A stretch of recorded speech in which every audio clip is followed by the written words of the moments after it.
وان المساجد او بشک مساجد جمعتنا لله د الله د پاره دي فلا تدعو پس مرا بلې تاسو مع الله د الله سره احدا بل هیڅوک.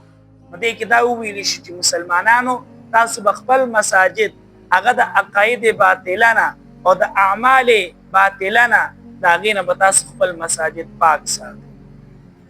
او یو مطلب مساجد دا د مسجد جمع ده او مفسرین فرمایي چې دا غي معنا د سجده. وان المساجد لله چې سجده د الله د پاره ده.